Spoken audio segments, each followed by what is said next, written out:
Twende kuangalia period ya circular motion. So ukiwa na body ya zero, ukiwa na body yako iko, so hii body ilikuwa imetie kwenye string, ambayo string ilikuwa na move in horizontal. Hapa ndo weight ilipo hapo, na maana kuna mg, tena hapa kuna r, hapa kuna tension ya body, lakini huku tulizoea kama y huku x.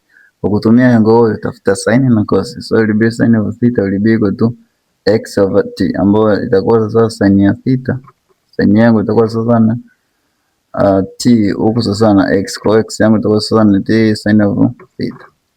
Then kwenye y na maana direction ya huku itakuwa ni t sin of theta, ambao huku pia inakuja kuequate na mv square over r, ambayo ni centripetal force ya body na move in horizontal, kwenye horizontal motion ya body. Okay, then from there tuende kwenye resolution ya kwenye y. Sasa ukija kutafuta kutumia cos, itakuwa cos ya theta itakuwa sasa ni y over t, ambayo y yangu itakuwa ni t cos of theta, ambayo hii itakuja kuequate ni t cos ya theta. Equate sasa equation mbili, anza na huyu kwa t sin ya theta sasa na mv square over r, then g, then t cos of theta, ambayo itakuwa sasa ni mg. M na m imeisha, huyu t na t imeisha, kwa hiyo mbona tan ya theta itakuwa sasa na v square over r g.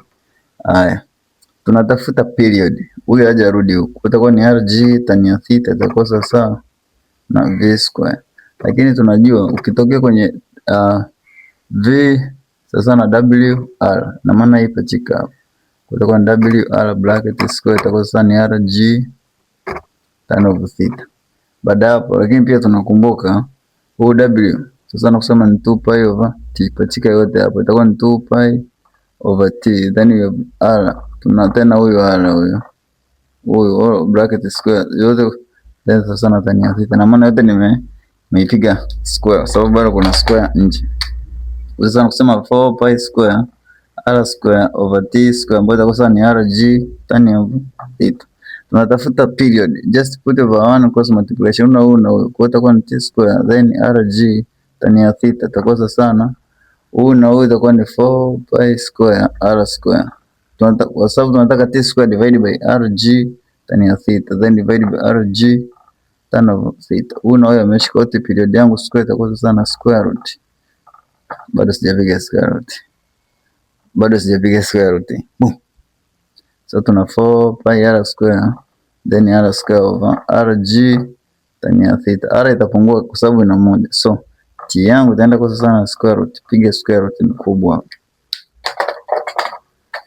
itakuwa ni 4 pi square, r ishapungua moja, kwa baki huku juu r, then huku chini baki ni g tan of theta.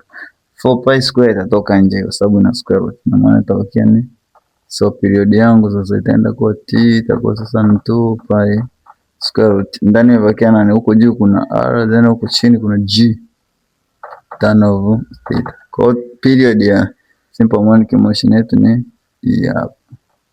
Hope you got it. Please nenda YouTube ka subscribe to YouTube channel yangu haraka haraka hapo. Sasa hivi tutakuwa tunatupia madude kule, mada nzima za tabia express de kule. Please go now and